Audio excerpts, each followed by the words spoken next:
For centuries, seekers have turned to cannabis not just for recreation, but for revelation. From the chillums of the Himalayas to the incense-drenched temples of Egypt, this plant has held a strange position, sacred in ritual, forbidden in society. But what if the lines are blurrier than they seem? We're told cannabis opens your mind, expands your awareness, helps you relax, tap in, let go. But what's actually happening when the plant hits your system on a vibrational level? And more importantly, is it activating your third eye or numbing it without you even noticing? Most people associate cannabis with euphoria, altered perception, vivid thoughts. They mistake the shift in reality for spiritual growth, but a change in perception isn't always the same as expansion of consciousness. And here's where it gets tricky, because cannabis does affect the pineal gland, sometimes dramatically, but its effect depends on something no one talks about: your internal frequency when you consume it. If you're running low on life force, emotionally dense, spiritually disconnected, cannabis won't open the gates. It might just fog the mirror. And when you think you're meditating, you're actually dissociating. When you think you're astral traveling, you're hallucinating. And when you think you're connecting to source, you're just drifting further into your own unprocessed shadow. Sound harsh? It should. Because cannabis isn't neutral, it's an amplifier. And the real question isn't what the plant can do, it's what version of you it's amplifying. So let's go deeper. What's the real role of cannabis in spiritual traditions? Why did some shamans use it sparingly, while others refuse to touch it? And is the high we chase just a shortcut that leads us further from awakening?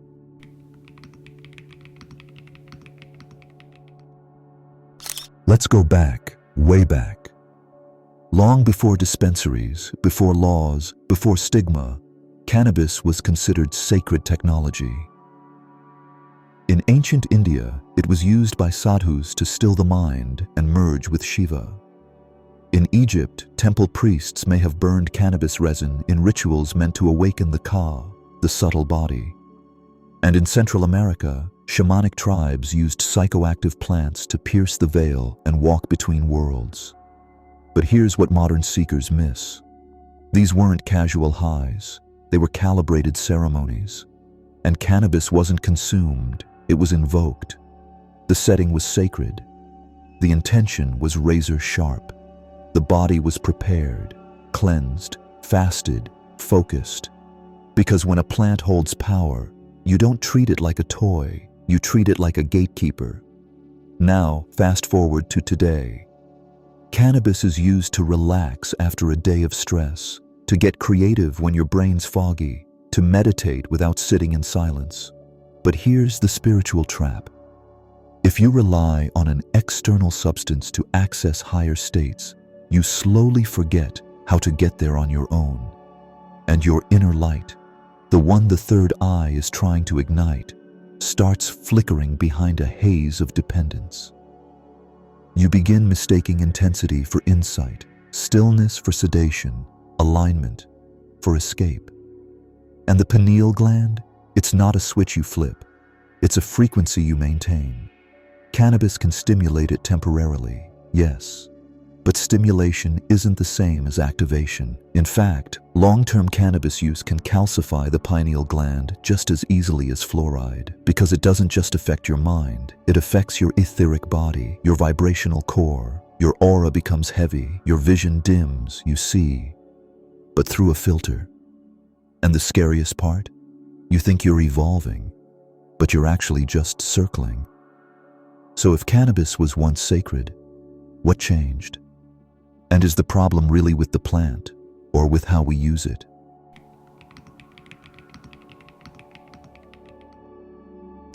They say cannabis reveals who you really are, but what if you're not ready to see that? What if you're carrying trauma, suppressed emotion, unprocessed pain? Cannabis doesn't heal it, it magnifies it. It spins the chaos inside into wild loops of thought, vision, and sensation. And you might think, that's spiritual awakening. But sometimes, it's just spiritual distortion.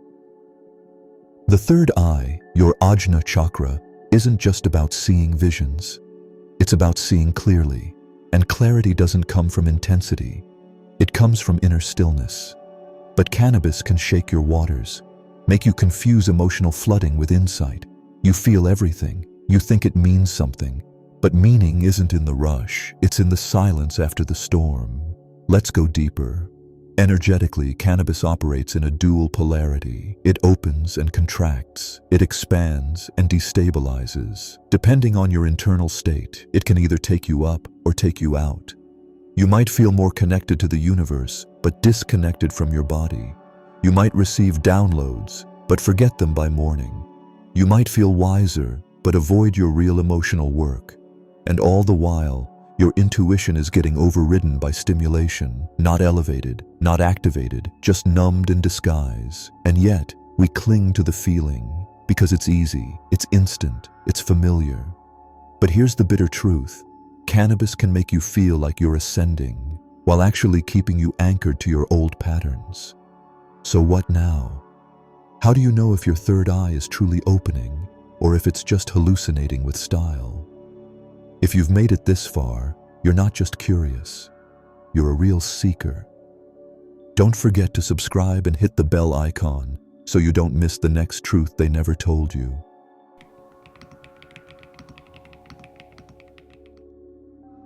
Let's reset.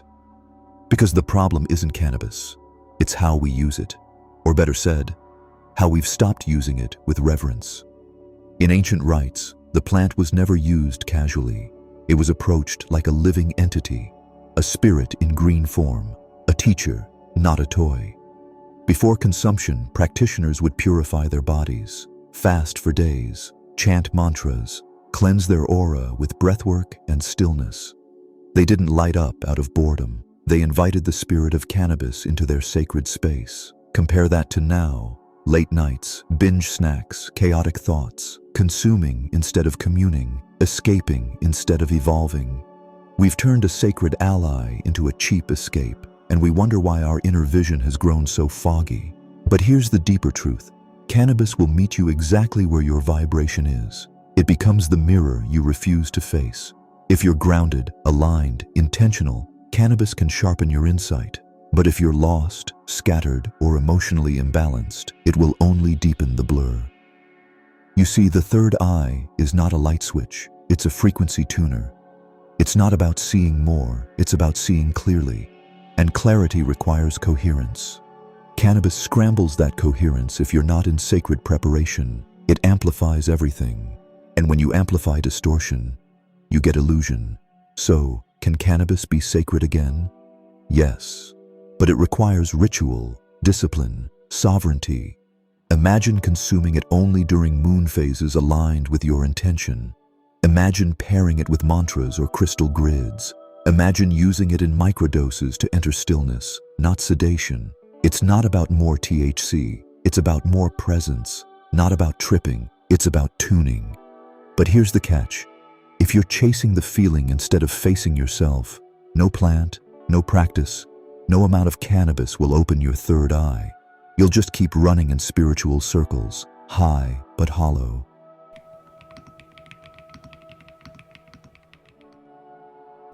Let's get honest. There's a difference between accessing a higher dimension and just mimicking the symptoms of being there. And cannabis? It's a master of simulation. You close your eyes, you feel weightless. Symbols start appearing, visions flicker. You hear whispers in the silence. You swear the universe is talking to you. But ask yourself, are you receiving wisdom? Or are you just interpreting noise as meaning? Because the mind, when stimulated by THC, loves to weave stories. It takes fragments of memory, desire, emotion, and blends them into visions, not messages, just mirrors of your own inner clutter. And yet you feel like you're ascending. You feel like you're tuning into source. You feel like you're accessing the Akashic field. But here's the test. Can you remember it clearly the next day? Can you integrate it into your life? Did it make you more aware or just more amazed? Spiritual elevation isn't about how trippy the experience is. It's about what you bring back from it. Clarity, peace, alignment. But cannabis-induced states often leave you with foggy memory, emotional volatility, or worse, false certainty. That's the most dangerous illusion, feeling like you've reached truth when you've only reached stimulation. Now, don't get it twisted. Cannabis can open doors, but only if you know how to walk through them, and most don't. Because without energetic training, without mental clarity, without soul discipline, you're not journeying through sacred realms. You're just wandering the internal mazes of your subconscious. And that's not higher consciousness. That's internal entertainment. Let that sink in. You see, real astral travel, true third eye awakening, it requires energetic integrity. Your body, your mind, and your spirit must be in alignment. Otherwise, cannabis becomes a shortcut to nowhere. And shortcuts always come with spiritual debt. So the question becomes, are you using cannabis to expand your being or just escape your healing? Because pretending to be awake is not the same as awakening.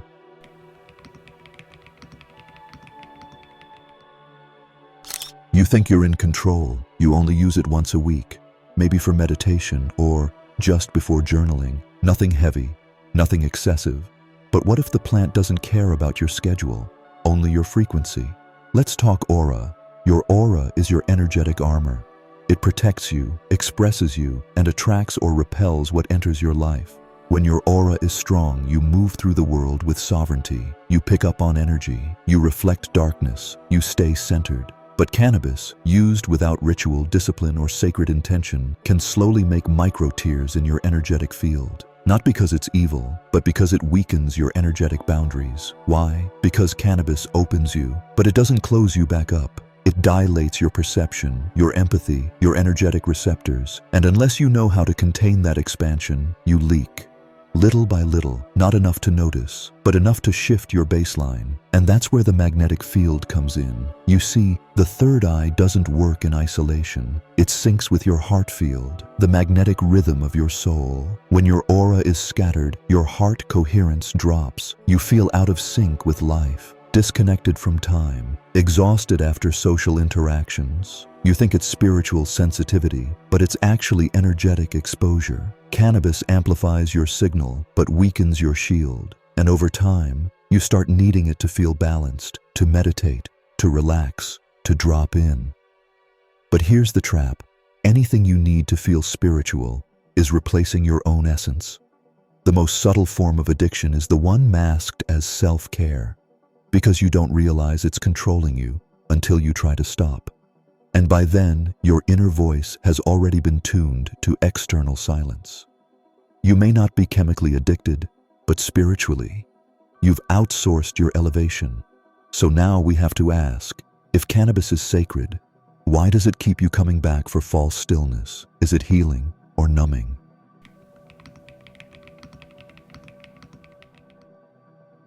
Let's get brutally honest. There's a reason some people meditate every day, microdose, use cannabis, journal, read spiritual books, and still feel lost, still anxious, still reactive, still disconnected from purpose. They're doing all the right things, but underneath it, they're addicted to the aesthetic of awakening, not the actual work. So how do you tell the difference? Start with this. True awakening simplifies you. False awakening inflates you. With true awakening, you don't feel the need to prove anything. You stop chasing signs. You stop searching for meaning in every shadow. You become quiet, clear, light. But when you're using cannabis as your spiritual crutch, you start mistaking stimulation for stillness. You crave the next download. You feel empty without the altered state. And here's the most dangerous part. You begin to fear your sober self. That version of you, without the plant, starts to feel dull, disconnected, uninspired. But what if that's not true? What if that version of you isn't dull, it's just honest? What if all that discomfort you feel without cannabis isn't a spiritual block, but a spiritual mirror? The one you've been avoiding. Because here's what no one wants to admit. The third eye opens when you face what you've been avoiding, not when you escape into what feels nice. And cannabis, without deep intention, can become the ultimate escape dressed in robes of mysticism. So here's a real check-in. Can you sit in stillness without it? Can you access intuition sober? Can you meditate without music, apps, or help? Can you feel joy in your body without a substance guiding it? If not, you're not expanding consciousness. You're renting it, and your soul knows the difference. So what's the solution? You don't have to quit forever, but you have to reclaim your sovereignty. Start with intentional breaks. Rebuild your sober intuition. Relearn what clarity feels like without filters. Then if you do return to cannabis, it will be as a partner, not a pacifier. Because awakening is not something you get high enough to reach. It's something you get honest enough to feel.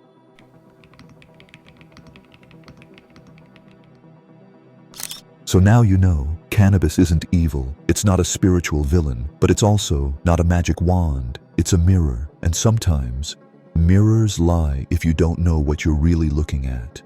We gave the plant too much power. We made it responsible for our calm, our focus, our insights, even our healing. But the truth is, cannabis only reflects what we're willing to face. And when the third eye opens, really opens, it doesn't just give you visions.